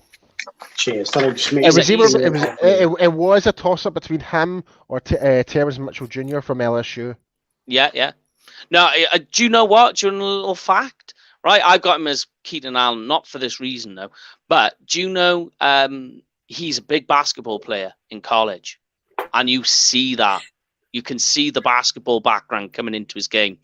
I've got I had one receiver left above him. I'm surprised, and to be fair, I'm surprised he's still on the board. To be fair. But this guy, like I say, Keenan Allen, Yak Daddy in this one. Broken tackles just everywhere. I think he's got the most broken tackles for a wide receiver in 2020. I might be wrong. I'll check up on that. I've still got Kadarius Toney left on my board. Just a little bit higher. Just a little bit. See where he is. Wouldn't be for me, but I can see where you're coming from. Yeah, I know what. I know what you're doing there. But yeah, I've got other wide receivers still above him anyway. But yes, there we go. That is that pick. So it's on to the Baltimore Ravens now with Mr. Graham Wilson.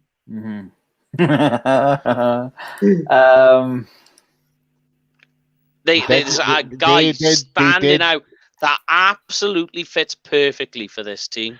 I think I know who the player you're talking about, Mike. Oh yes, and to get to fall to them here is beautiful. Mm-hmm. I would have loved Morig, to be quite honest. This guy fits them even better. Yeah, especially with the players that have just left in compensation. It's basically you're fitting in. You could go one of two ways actually, but I've got one way over the other. See, now I'm thinking, do you guys know something that I don't? I mean, we could have the exact same guy. Motherfucker. Before Brandon makes his pick, guy, and who not obviously saying the player's name, but on your boards that you've got there at the minute, what's the highest position you've got left? Sorry, the highest number position that you've all got left on your board just before Brandon makes his pick. I've got 16. Ooh. I've got 16. 16. No, he's gone. We're all about the same then, aren't we? I've got 17. Yeah. 20. Ooh. And that's the guy I would take. Up on him, Michael. You are? I think you've done right up on this guy. I think I have, yeah. Right, I okay. have. We spoke of him earlier. Right. Matt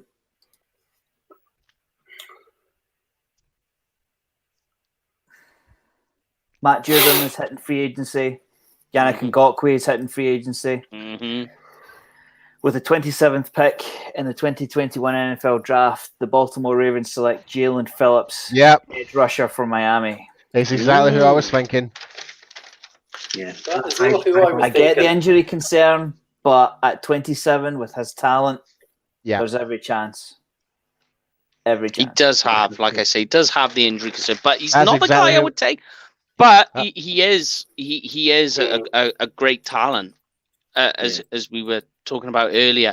Like my issue is, as you know, the medical checks will be the big one this week. That'll tell you everything you need to know. He was. I had my 17th player left on the board still, and Jalen Phillips was my 18th. I mean, the Ravens have. Just looking at the list, the Ravens have 4 edge rushers heading for free agency. Yeah, that's what I was saying. To get a guy who was 24 on my board to fill a need, it's ideal. Yeah. Okay, but it's what is on your board at the end of the day. But now Brian is on with the Saints. Yeah, again, defensive end is a need for these guys. Yeah, absolutely, it's a glaring need.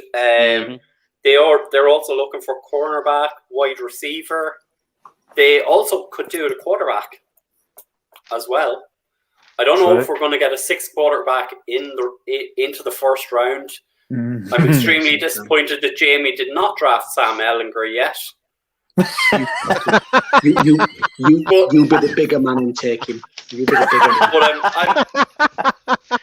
And the funny thing is, Sam Ellinger would be a great fit for the Saints. Just short dump off. That I back that statement, Brian. I back that. Yep.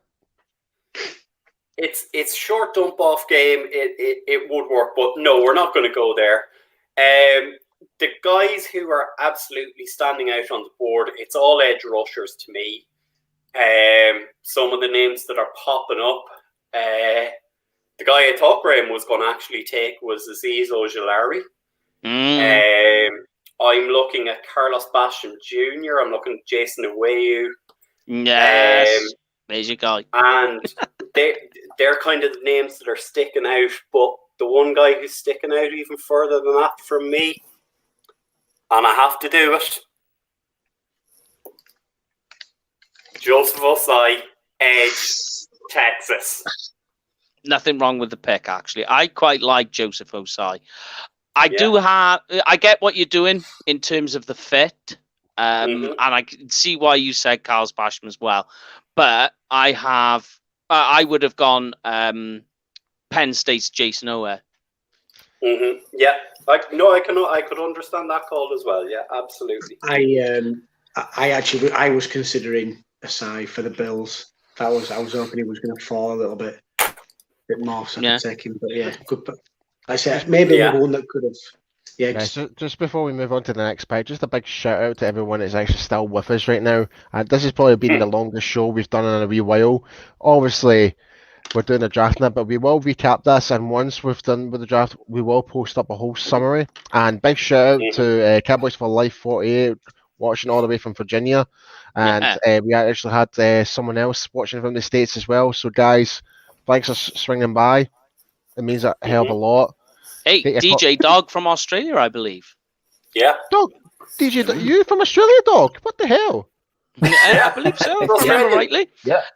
But here we go. Yeah. I'm on the clock now with the Packers, and I am going to do something that the Packers have not done in years.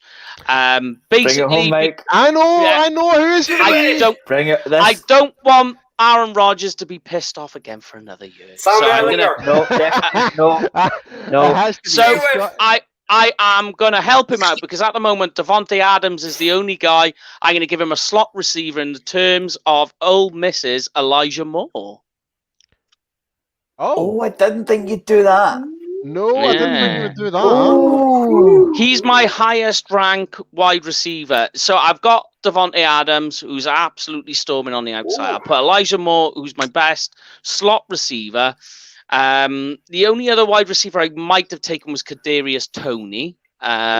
He's a guy I quite like. But the only other one that's fairly close that I might have taken was Terrence Marshall from LSU. I've got him the next up. It's what's on your rankings. The only other way I would have gone would have been cornerback for them, and that would have been for me Florida State's Asante Samuel Jr. But yes, you didn't consider Najee Harris. Najee Harris, is another one. Because obviously you don't know what's going to happen with Aaron. I think they're going to be moving on from him, perhaps. But I just think that they're going to have Aaron Rodgers blipping in a year. He's going to say, "Look what you did to me last year. Yeah. It all fell apart because you decided to not listen to me, not take a wide receiver, take a quarterback that you didn't even use. It's going to be a wasted pick. So listen to me this year, take a wide receiver, and we'll make the playoffs and go in deep." And they'll go, "Okay." So there we go. But now it's on further with. Go on. Are you going to say something on that one, Paul? Yeah, I was going to say it's going to be very interesting what the Packers actually do again this year. Because if they do not draft a wide receiver, man, expect to see all the YouTube videos of last year re-emerge again. Honestly, the Packers became a bloody meme last year because of that fact. Yeah. I think you can go. It's either way. It's perimeter players, either wide receiver or cornerback for the Packers. That's how I see it. Yeah. There's a couple ways. Like at this stage, if you're going to go cornerback with, Asante Samuel Jr. Or Eric Stokes, because that puts speed on the outside. Or Tyson Campbell. That both helps them. Yeah, you could. But Bills are on the clock with Mr. Jamie Smith. Getting towards the end now, and we can finish this and wrap it all up. Good thing is, two of the biggest needs for the Bills are linebacker and defensive end, and there are plenty of high-value picks here for them. Do you know, I would say just looking through my board, and because I've also got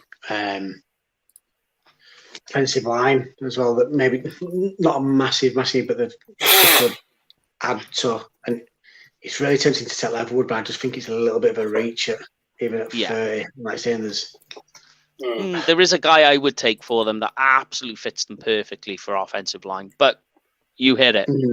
It's so tempting. The player I was talking about earlier that I'd love to pick here. I'm not going to pick him.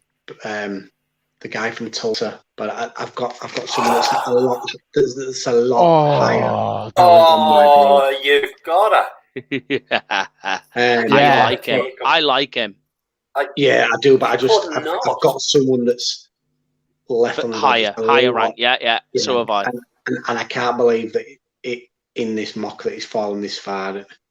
Linebacker from Georgia, Azeez Ojulari. Yeah. It's too rich at 30. I've got him at 17 on my board. It's too rich. And a guy who I did a post on at the start of the draft season a few weeks back. I love Ojulari. Brilliant player. But we'll move this along, and we're into the final end now. We're on to the Chiefs and or the Chefs, depending on how you pronounce them. With our friend there picking Trevor Lawrence to begin with. No, only joking. No, with Paul Stewart picking for the Chiefs. I mean, there is a guy I would take here. Yeah. And offensive tackle.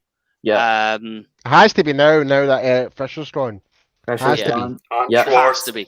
There's two guys. There's two guys for me at this stage. There's two guys I'm looking at, and that's Tevin Jenkins from Oklahoma State and Jalen Mayfield from Michigan. Oh, okay. I like that. Yep. Not my guys, but okay. Not mine. But if it was me, and based on the draft order I've got here, I will go with the 31st pick overall from Oklahoma State, Tevin Jenkins, offensive tackle. Very strong. Another strong guy who just throws people like empty tracksuits.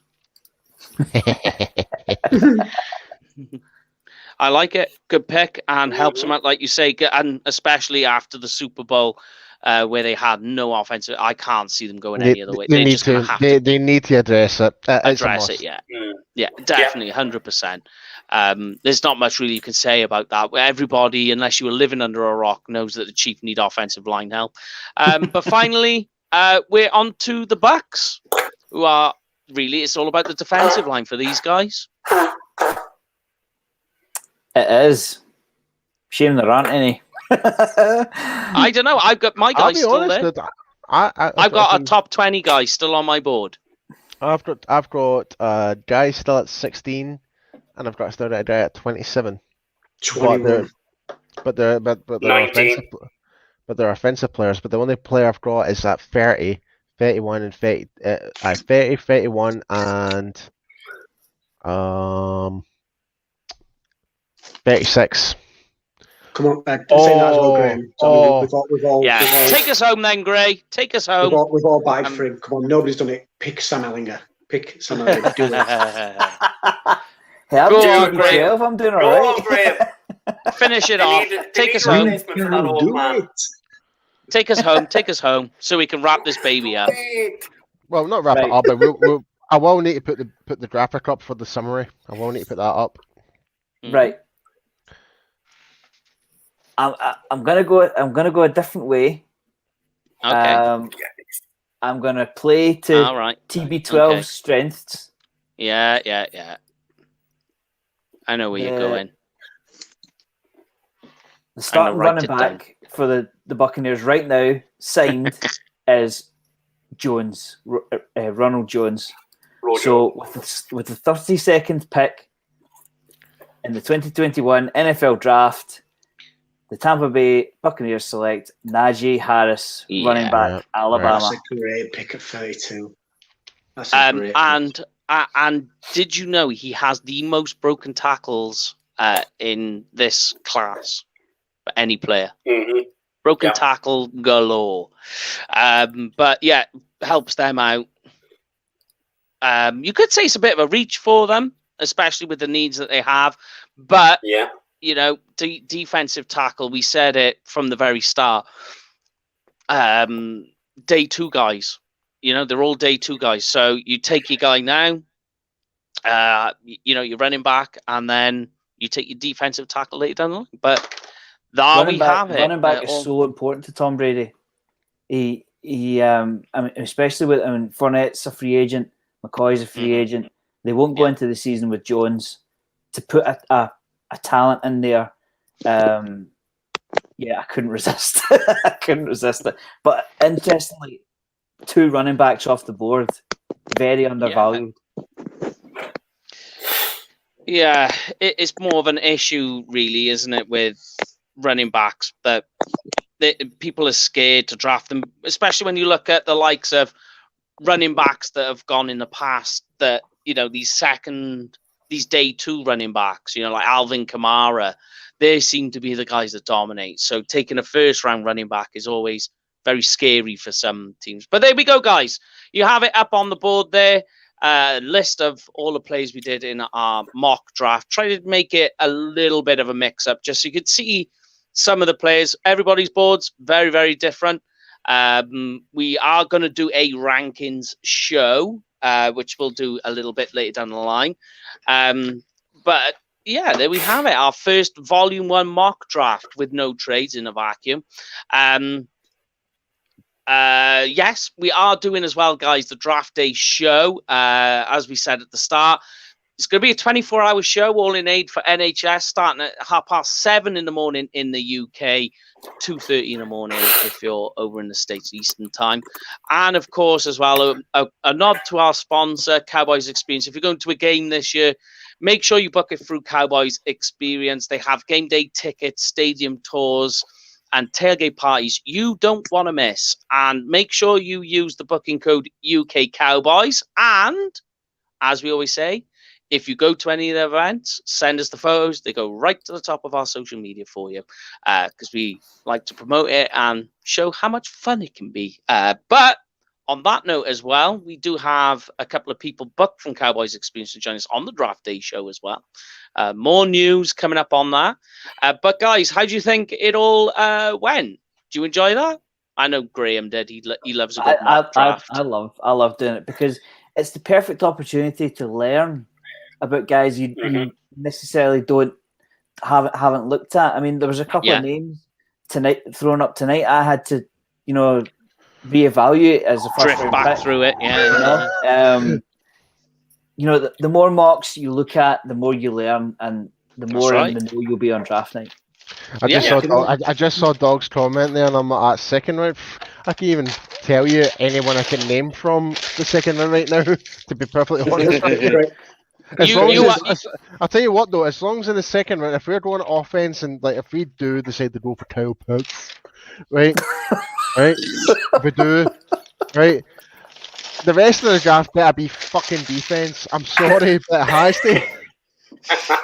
Like Graham said, Dad, I mean, these give you an opportunity to learn. And we were talking the other day when we're all doing the PFF. The draft sims, and like saying, it helps to kind of show you where people think people are going to land. Like saying, I personally have learned a lot more about 5th, 6th, 7th round guys over the last couple of weeks doing these. But like saying, it's just it's great. Like I say, just because. I mean, some of these guys are going to fall. Some are going to leap up the board, and someone's going to reach. It's like saying, it's good to just get that little bit of knowledge behind you. Especially when we've got the draft show coming up, so it helps us just kind of throw a little bit more out there. Of course, the only thing I will say is your rankings aren't as good as mine. Mine are more accurate. Tell you what, okay, blowing his own trumpet. Wow, as always, how many players are on your board, Mike? How many on my whole board that I've done, my draft board? About 900. Not bad. Not bad. Yeah. I thought I've done next year's as well. I've done next year's like top 200. Yeah. Meh. But yeah, that's what we do. Yeah. And why it's all there. But anyway, guys, let's wrap this thing up then. Before we're about to hit the 2-hour mark. It has been fun, guys. We will be back next week. Next week we're doing a rankings show, where we look at everybody's rankings and how they differ and how we came to this mock draft, and go through it and why we think plays are better or worse. So we're slowly whittling things down and getting close to the big day. That is all coming next week, and we give you some more news and updates about the draft day show. We're going to rattle off some names for you, which will get you excited, and some plans that we've got coming up. But for this week from UK Cowboys TV, from myself, from Paul, Brian, Jamie, and Graham, it's been UK Cowboys TV. Stay phenomenal, people. See you next time. Welcome. Go Cowboys. Pits. No, that's more like it. Fuck off.